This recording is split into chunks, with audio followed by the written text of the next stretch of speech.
On PrimeTime Politics tonight, the Alberta Premier brings in sweeping new restrictions to try to slow the wave of COVID infections in that province. But will it be enough? We'll get the view from this Alberta immunologist. On a day when Health Canada approves the use of the Pfizer vaccine for children 12 and over. The House begins debate on the bill to implement many of the promises in the budget as the Parliamentary Budget Officer releases a new report questioning the impact and the need for the massive spending. The PBO, Yves Giroux, will join me. And that budget bill will be subject to another confidence vote for the minority government. And with the possibility of a snap election anytime, the bill for a safe pandemic vote is hung up in the House. MPs will be here to explain why. But we will begin tonight in a COVID hotspot of North America. That's Alberta. It has more cases per capita than any other jurisdiction on the continent. And the Premier has moved to try and get control of the wave and protect an overburdened hospital system. Today, Jason Kenney and his ministers met the media to face questions about the tighter public health restrictions placed on the province, even as the Premier announced that all Albertans aged 12 and over will be eligible for vaccines beginning on Monday. The new measures in Alberta include reducing limits on outdoor gatherings from 10 people to 5. Restaurant patios will close at the end of the business day Sunday for the next 3 weeks. Classes from kindergarten to grade 12 will move to online learning starting Friday until May 25th, and post-secondary learning will be online only. All non-essential workplaces with COVID outbreaks must close for 10 days, and retail businesses must limit their capacity. There are also new limits on gatherings for religious services or funerals. The basic fine for violating health orders will double to $2,000. And today the Premier defended the need to take urgent action. We have no tools left to prevent a worst-case scenario in the healthcare system apart from these additional measures that we have taken. So, again, we take on board what people have to say, including MLAs, but ultimately we have to make what we think is the right decision with public health being the top priority. Well, has Alberta taken the right measures to curb the COVID wave? And do these measures come too late? Let's bring in Dr. Craig Jenne. He is an associate professor of microbiology, immunology, and infectious diseases at the University of Calgary. Dr. Jenne, thanks for your time today. It's good of you to take time to speak with me. Thanks. Hi. Look, Alberta has a big challenge. We all know that in trying to get control of this COVID surge. Has the Premier taken the right action to make that happen? I think, unfortunately, the Premier really didn't have much choice at this point. We have seen on record numbers the last few days, both in new cases, but as well as active cases in the province. And we've seen record numbers of ICU admissions. So really, we're faced with few options. We have to get this viral spread under control, and we have to do it quickly. And as a result, we've had to come in with very broad, very restrictive measures. Do you think these latest restrictions go far enough? It's difficult to say. We've had restrictions in place for a while now that have not been effective, but a lot of that does appear to be compliance. And whether that is the large public displays of defiance or everyday failure to follow some of these guidelines. And we see that, for example, on patios where people are not restricted to single cohorts for in-person dining on patios. So it really is going to be a combination of, do these restrictions go far enough? Hard to say. Will people follow them close enough to have that impact? And that really, I think, is the question that has to be answered in the next week or so. The Premier talked a lot about that today, about some of the challenges that seem to be of a particular nature for the province of Alberta. And one of those was the whole idea of following the rules, essentially. And the fines for for ignoring the health orders, they're being doubled. But I guess how big of a problem is the enforcement side? There's been lots of criticism that people know and can find people breaching the rules, but the enforcement's been lax. Yeah, it's a great question. I mean, I don't unfortunately have any information on what the mechanics are behind that, but we do see routinely large events that are breaking the public health guidance, and then we hear following that few or no fines were imposed. So it has become a problem. I think it's something that really has grown over the last year, and I think this has been something in the province that we've not been very good at enforcing from the beginning. And as a result, it's really snowballed as the pandemic has progressed, and it is now a big driver behind our failure to get these numbers under control. Is there one of these new measures that's now been introduced by the Premier and by the Cabinet that you think will really make a difference? And because he described that today, and you're clearly well aware of it, there's a real urgency to try and get these numbers down quickly because of the strain on the hospital and healthcare system. So is there one thing in particular that the province is now doing that may precipitate a drop here? No, I don't think it is one thing in particular. I think, unfortunately, the data is clear that the virus is spreading in most aspects of society, whether that be work, school, or social events. So we've really had to come at this with a broad approach. And the hope is by targeting all of these sectors that we can, as a collective, get those virus numbers down. The one piece that is interesting, and again, we'll see what the impact is, are the enhanced fines, are the enhanced coordination between the various law enforcement agencies in the province. And the hope is that we can get better compliance so that we get a more rapid effect of these restrictions. Let me talk a little bit about the other big development today that is going to help a lot of provinces, and that's the decision by Health Canada today to allow the use of the Pfizer vaccine, or to okay the use of the Pfizer vaccine for anyone 12 years of age and older. The Premier then quickly announced today in Alberta that it'll be open. Vaccinations will be open starting Monday to anybody 12 and older. How big of a difference can that make to a province facing the problems that Alberta is? Yeah, this will be an important step. We have to remember, though, as a society, we need those vaccine numbers to be up. And when we were talking about vaccinating only people 18 and up, that threshold became really high, probably not achievable, given that about 20% of the population of Alberta is under 18. By opening this age group up, we now know that the vaccine is safe, that those clinical trials have been completed, data filed with Health Canada and reviewed. So we have confidence in the vaccine. We know it works in this age group, that this will allow us to get more people in the province vaccinated and get that overall population number up and closer to what we would term a herd immunity, where we can have some community level protection. Prior to this, knowing that 20% of the province was under 18, it would have been essentially impossible to hit a true herd immunity in Alberta. So let me finish on this. Do you believe that these new restrictions, the expanding of the vaccine rollout, will that be enough to prevent the province from hitting this red zone that Jason Kenney talked about today, which is the utterly stretching of the hospital system that he says could happen in early June if we don't get the numbers under control? You don't get the numbers under control in Alberta. Is this going to do it, do you think? Again, I wish I could predict the future. On paper, these are, productive measures. These will have an impact on paper. The difference is translating paper, words, announcements to real-life compliance and enforcement. So I think that's the key here in Alberta, that we have seen announcements. We have seen, fairly restrictive decisions made about 3 weeks ago, and they've had no effect. And the reason is we're not following them close enough. All right, so the next, week or 10 days or so will tell us what's working and whether it's working in Alberta.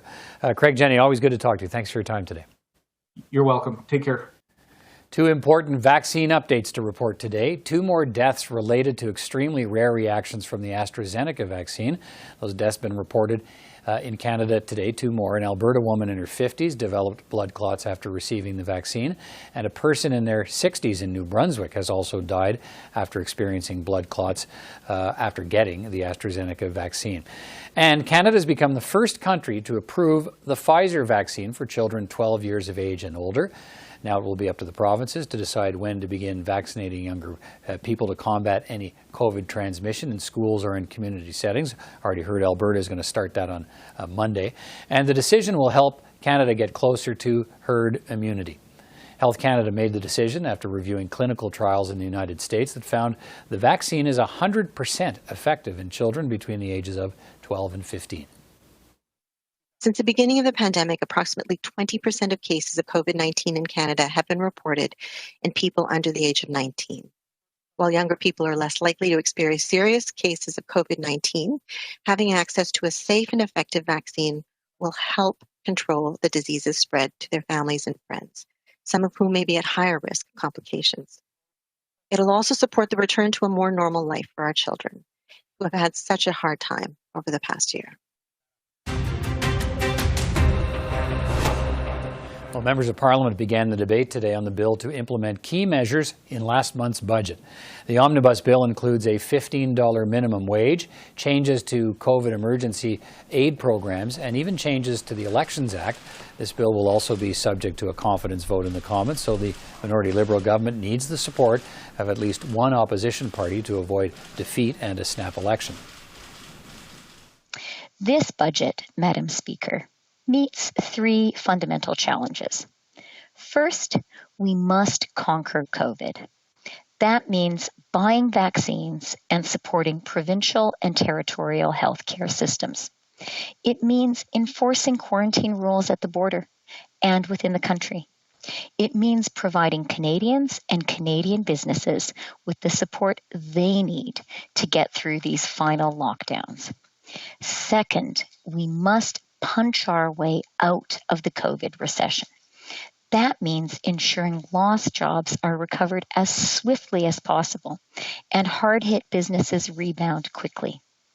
It means providing support where COVID has hit hardest, to women, to young people, to racialized Canadians and low-wage workers, and to small and medium-sized businesses, especially in tourism and hospitality. When fully enacted, this budget will create, in total, nearly 500,000 new training and work opportunities for Canadians. And third, the major challenge is to build a more resilient Canada. Better, more fair, more prosperous, and more innovative. Well, setting aside the threat of a snap election for a moment, what about the content of the budget itself? The Parliamentary Budget Officer issued a new report today warning the government is overstating what effect its stimulus measures will have on the economy. And he also warns the massive spending may limit the federal government's fiscal options down the road. Parliamentary Budget Officer Yves Giroux is with me now. Mr. Giroux, good to see you again. Thanks for being here. Look, let's begin with the economic outlook. As projected in the budget, how does your forecast for what's ahead for the Canadian economy and economic growth over the next 5 years, how does that compare with the government's expectations and predictions in the budget? Well, our projections are closely aligned to those that the government released in its budget. So there's very little difference between the two projections. For example, for nominal GDP, which is the broadest measure of the size of the economy, there's a $5 billion difference, or 0.2%, in the level of nominal GDP, which is literally nothing for over $2,500 billion economy, so $2.5 trillion economy. It's virtually nothing. Where there is a difference is when it comes to the fiscal forecast, so the forecast for the deficit. There's a difference between our forecasts and those of the government. So after taking into consideration budget measures, we arrive at deficits that are $5.6 billion higher than what the government has released in the budget last month. And what accounts for those higher projections from your end? Well, it's in part differences in costs when it comes to the cost of the COVID-19 support measures, and also differences in forecasted revenues from tax revenues. So these are the main sources of the difference, as well as difference in the revenues generated by enterprise crown corporations. Okay, let's talk about the measures in the budget. The government says the budget includes more than $100 billion to stimulate the economy over the next 3 years. How much of that, in your analysis, is actually stimulus spending? Well, we've taken a look at that, obviously, because of the government claim that it's spending over $100 billion in stimulus. And what we find is that a couple of these billions of dollars is in fact, amounts that are for COVID-related support. So the government itself has made it quite a stark distinction in the fall economic statement last fall, as well as throughout last year, that COVID-19 support measures were exactly that, support measures to ensure that the economy did not collapse as the pandemic made its way into the Canadian economy. So there's support measures on the one side that are intended to help us get through the pandemic. And then the government in the fall statement said that it would invest an additional $70 to $100 billion in stimulus to jumpstart the economy. So we've taken out all of the measures that were COVID-19 support measures,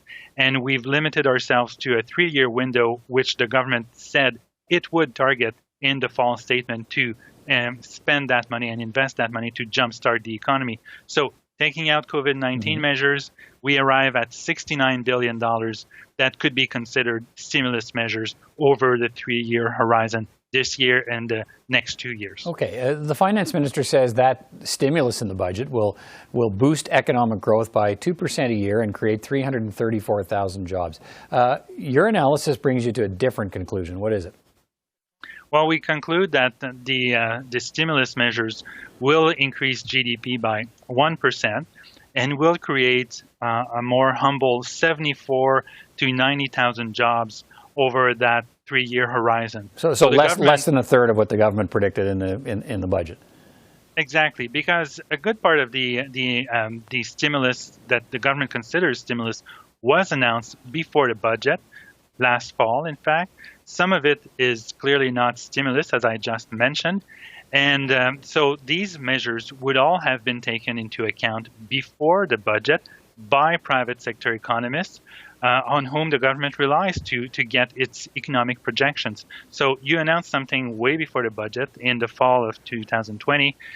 Private sector economists take that into account when they table their forecasts for the years ahead. So you cannot count that in the economic projections and also say that this will create additional economic stimulus. That would be double counting for some of the measures. Yeah. The budget also sets labor sort of market indicators, the employment rate, hours worked, the level of employment, to decide when stimulus would be wound down, those guardrails the government always talks about. But you find that almost all of the jobs lost during the pandemic, they'll actually be made up by March of next year when the stimulus measures are supposed to kick in. So what does that say about the government's approach?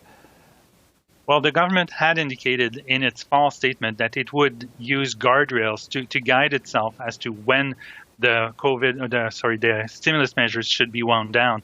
But by looking at the numbers and even in the budget, these guardrails or these labor market indicators will, almost all of them, be back to pre-pandemic levels by the end of this fiscal year, so by March 2022.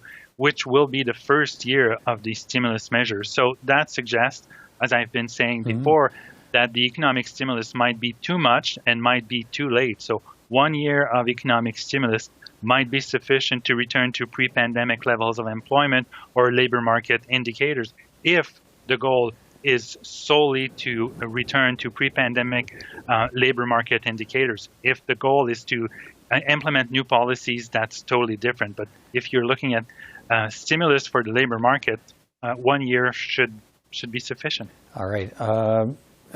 Yves Giroux, Parliament's budget officer. Good to talk to you again, sir. Thanks for taking time to speak with me. My pleasure. Well, even if there is no election over the budget, we could have a snap vote sometime over the next 6 months, and it could come while Canada is still dealing with COVID-19. The Liberal government introduced a bill, C-19, in December to allow a federal election to unfold safely during the pandemic, if one happens, by offering a 3-day voting period, easier access and use of mail-in ballots, and mobile polling stations. But that bill is now stalled in the legislative process and may not be passed before a snap election occurs. Let's bring in 3 members of Parliament to discuss where all of this is at. Kevin Lamoureux is the Parliamentary Secretary to the President of the Privy Council, Dominic LeBlanc, the sponsor of the bill to make the changes to the Elections Act. Marilyn Gladu is the critic for the President of the Privy Council for the official opposition Conservatives. And Daniel Blaikie is the Democratic Reform critic for the NDP. Good to see you all. Mr. Lamoureux, let me start with you. Why is it urgent to pass this bill? Should we expect your government to be going to the people soon? Well, first and foremost, our priority is not an election. It is continuing to do whatever we can to minimize the negative impacts of the coronavirus or the pandemic. What's important in regards to C-19 is that these are temporary amendments that will offer more ways for Canadians to safely vote actually during a pandemic while ensuring the health and safety of voters, election workers, and in fact all participants in Canada's electoral system. Okay, which is good thing. Okay, and I'll come back to where it is in the process here. But Marilyn Sure. Gladu, do Conservatives support the changes in this bill? And if not, why not? Well, there are many changes in the bill that are going to be very good to protect the workers and to protect the voters and to make sure that people have as many opportunities to vote and that the process is simple. But, Kevin is correct. Canadians don't want an election in a pandemic. And the reality is we have a tried and true democratic process, and we need to make sure that we protect that. Right, but are you saying that these amendments that I just mentioned, the Parliament should not move to enact those amendments to make an election safer, that we would have an election under the current rules? Everybody votes. There are certainly, the extra voting days that will provide extra opportunity. We know that there will be more people doing mail-in ballots, so we need to make sure that we have the capacity to process those. And so those are the things that need due debate in the House, and that's what's happening. Okay. Mr. Blaikie, let me turn to you. These changes are aimed at making it easier and safer to vote in a pandemic. Does the NDP support this bill and these measures to make that happen? We're generally supportive of what's in the bill. There are some other things that we'd like to look at putting in the bill, and it's why we're keen to get that bill to committee, because while I respect my Conservative colleagues' desire for debate, the fact of the matter is right now in second reading, we're debating the principle of the bill. And what's the principle? The principle is that the current election rules aren't adequate to a pandemic. Then there's the details of the bill, and I think those are properly discussed at committee, and then perhaps, depending on what comes out of committee, even more so in the House of Commons. But at the moment, on the principle, I'm really surprised that most members wouldn't be satisfied that we need to make some modifications to the Canada Elections Act to make sure that we have an election that is both safe from a public health point of view, but also from the point of view of ensuring that everybody who wants to vote can vote, that there are no unnecessary or insurmountable barriers to voting. Oh. And so, we should be able to get that done and move it on to committee. Yeah, that's what we're certainly talking about. Mr. Lamoureux, why is the bill stalled in Parliament? What's been holding it up? In one word, Conservative Party, or I guess that's two words.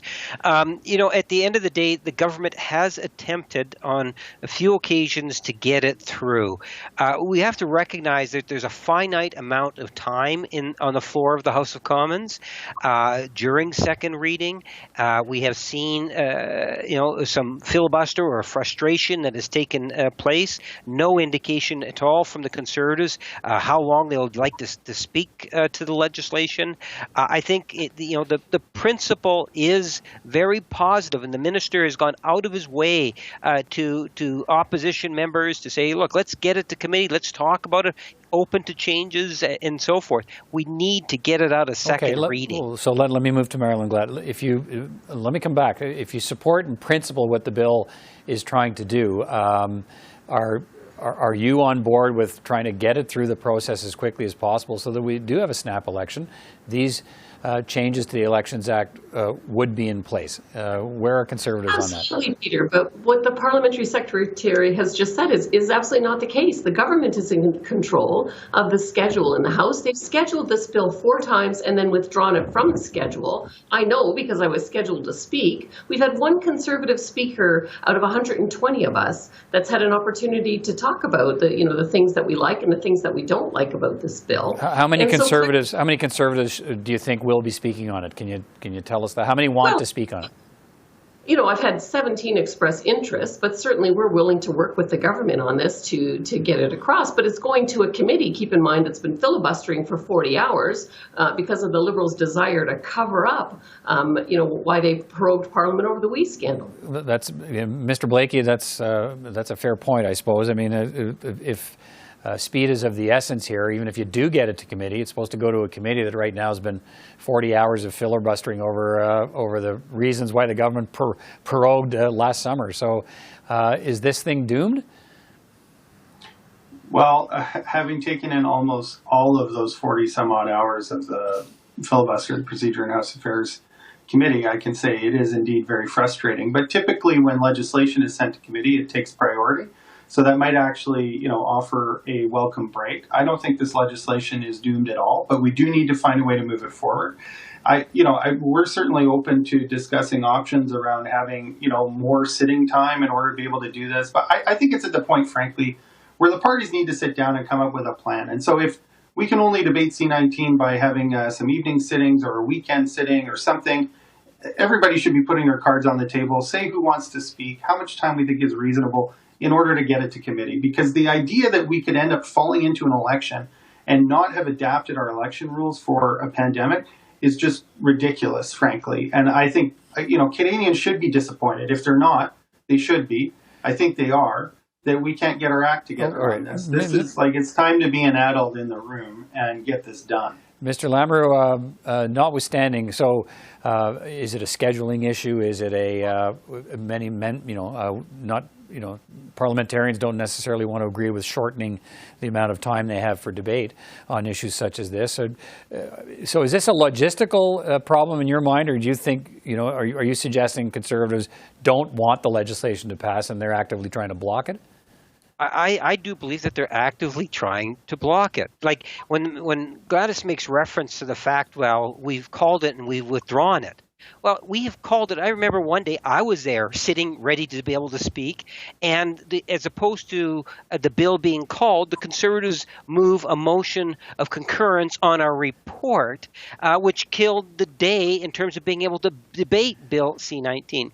We just heard Gladys say, well, maybe 17 members. Well, that equates to 8.5 hours or 2 days of debate. Remember, there's a lot of legislation that is there. It's not like government can bring, we have the budget, we have the supports, we have the economic statement. There's all sorts of things that are there. You said Gladys, but I think you mean Marilyn Gladu. But I'm sorry. But yes. Ms. Gladu, what can you tell Mr. Lamoureux right now? Let's make a deal right here on CPAC. What can you tell him about how you're prepared to move this forward?